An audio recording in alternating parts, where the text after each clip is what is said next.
Hello, welcome to a video that looks at the most common jazz chords you'll find in jazz piano playing, which is quite quite difficult to try and uh, figure out which is the most common because there are a lot of them. But yeah, looking at the earlier styles rather than more modern styles, where there's definitely branched out and things got a little crazier. So looking at the earlier styles of jazz, so um, Bill Evans and Oscar Peterson uh, and Dave Brubeck and Thelonious Monk, amongst many others, would be a starting point. And so, yeah, just reducing it down to 10 or so chords, and showing a few different voicings. I'm going to try and keep it brief as possible, uh, and not go into too much detail about their functions, otherwise this video could just go on. So just starting with this simple C major chord, one of the first things you can do is add a major seventh. And that's kind of a boring chord there. So, just change the voicing of it. You're not going to hear it like this that often because it's boring. You might hear something a little more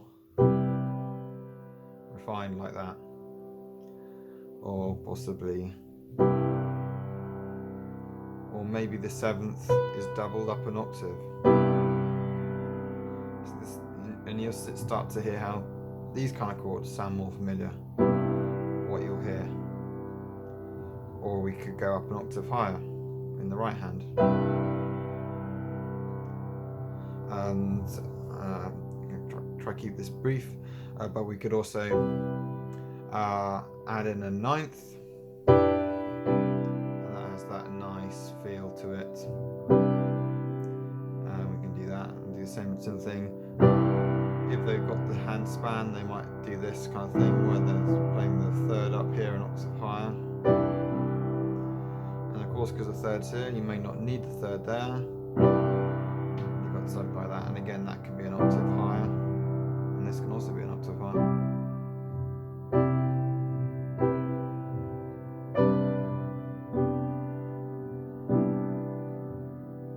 Or very crunchy, maybe something like this.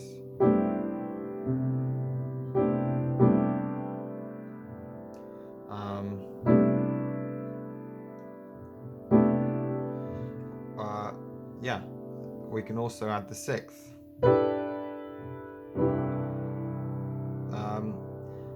When you add the sixth, you may want to get rid of the fifth, because then that you find you're running out of space and fingers. So you may get something like this.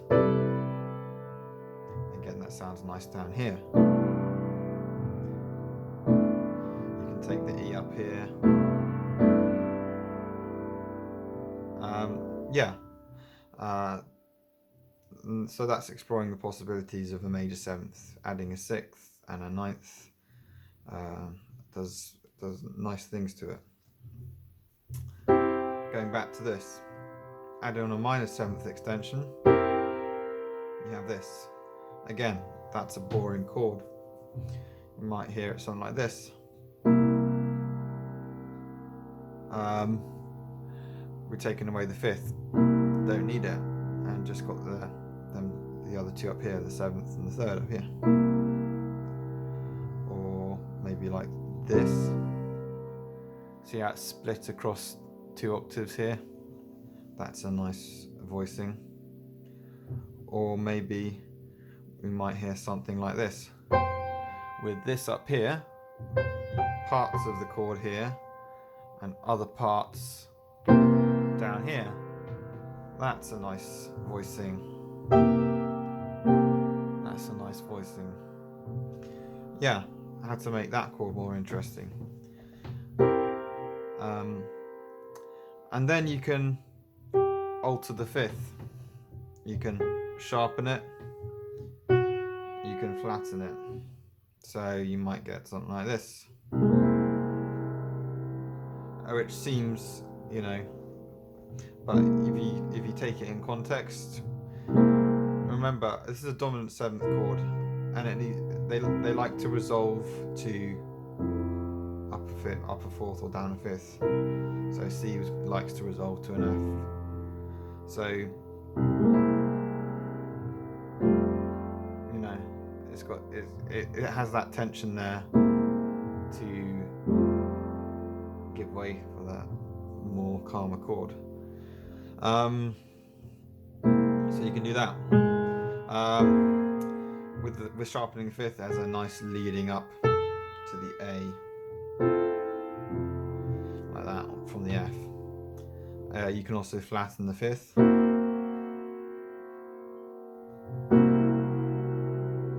Again, that flattened 5th likes to roll up to G, like that. You can do something like that with it. What can you do with the flattened 5th? You can voice it like this. Octaves, really go for it.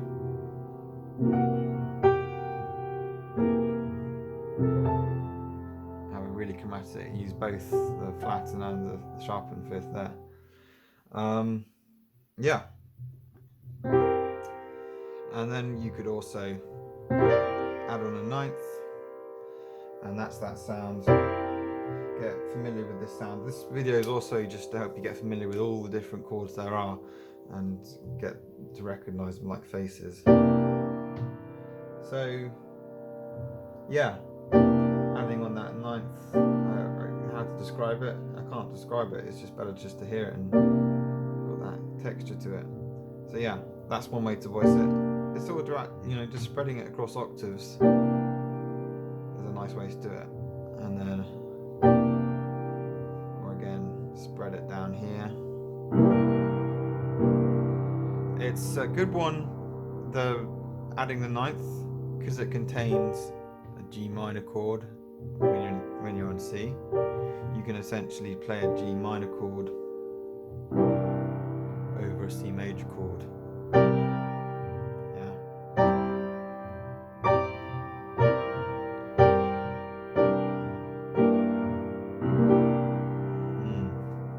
Nice winding down kind of feel to it. And then with that 9th, you can do exactly what you can do with the 5th, what you can do with the 9th. Flatten it, sharpen it. When you flatten it,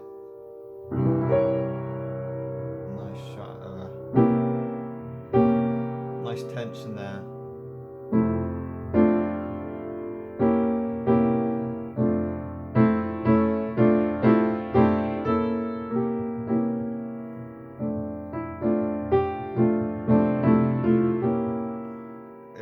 When you flatten the 5th, the 9th, you end up with a part of the diminished chord. So again, you can hold down a C and then play a diminished chord, and you get that C9 flat, C flatten 9.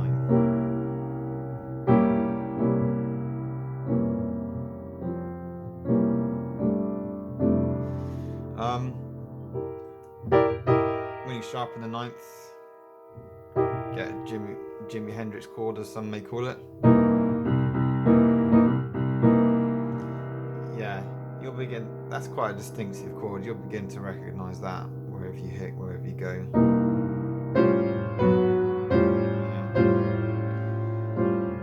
Yeah. It's got that kind of sound to it. It's nice.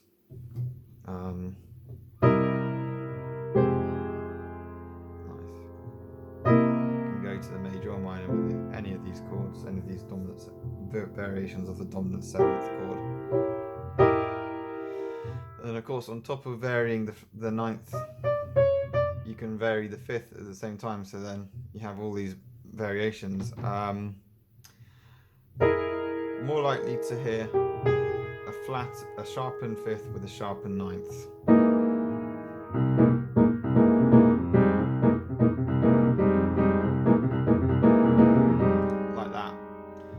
More likely to hear the flattened 5th with the flattened 9th. Sorry.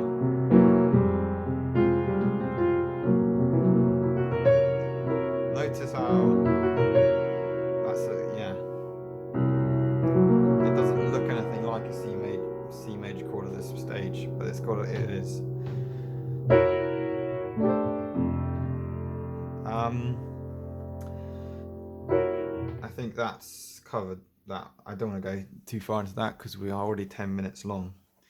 Then we have the minor video, minor chord. Again, you can add on a major seventh just like with the here, and that's got a nice feel to it. You're more often going to hear this as passing with a kind of chord progression that goes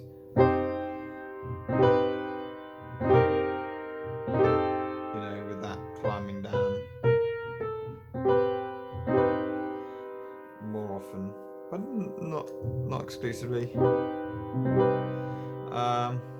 Yeah, you can voice it in exactly the same way as all the others. Very dark sounding there.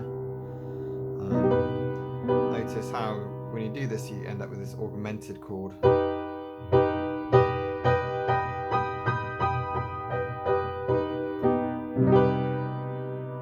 And that B will want to pull itself to that C, or the other way. Keep climbing down. Either way, wherever your gut goes.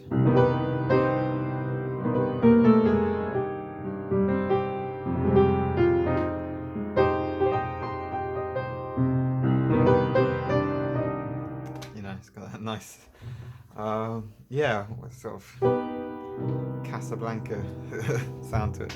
And then of course you can add on the ninth here. Now, with these chords, you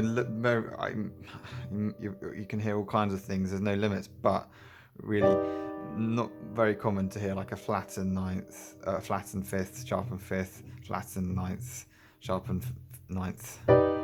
In this context, you're just a ninth,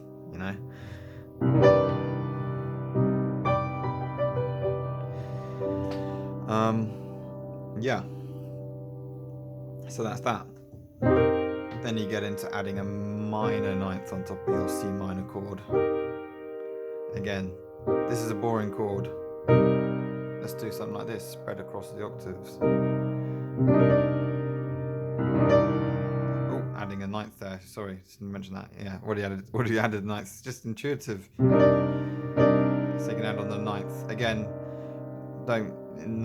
not likely to hear a flattened ninth. It just sounds awful. And if you sharpen ninth, you just get the same part of the minor third. What I haven't mentioned is you can spread out in fifths on the minor ninth. On minor chords, it's really ripe for doing that. So you could do something like this. Okay, you got that. But obviously you're missing the E flat, so this is where you go up to the E flat. And then you're missing the 7th, but you can do it here. Then you can add on your 11th. So you can do stuff like that. Really cool sound. All works in fifths. Alternately, you could have something like this. So there's a bit of fourth there. Fifths and fourths. As long as you get in the notes you're after, as long as you get in some of these notes. The important notes are obviously the root. This is called the chord C, which determines whether it's major or minor. And the 7th. If you get in those, then you've got in the most important parts of the chord, and you can experiment with different ways of doing that. You can get in that, and then you could do something like that. Add in that 5th, and I've got a bit of 4th going up here. 4th, 4th, 4th.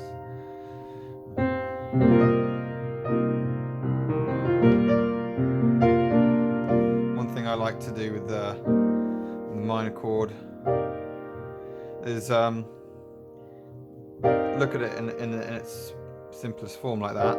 You see it contains a B flat major chord, so you can put a C minor chord and whack a B flat major chord over the top of it. And different.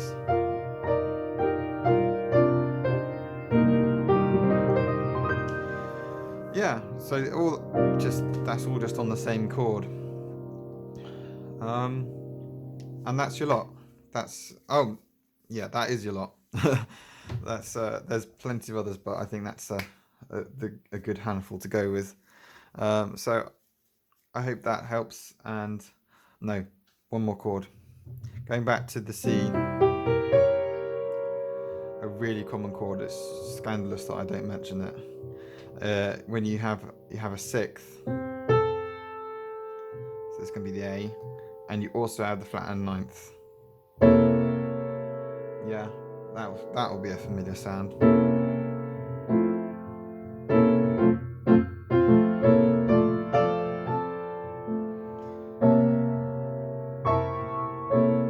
Notice how that kind of spells out an A major chord. It's amazing all the different chords you end up with when you alter about the extensions on top. You can have an A major chord over the top, or a F sharp major chord, or a G minor chord.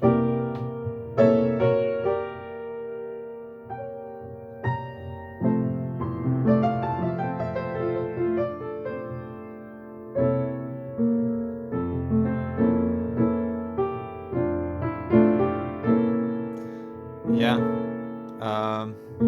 that's one way of voicing it there.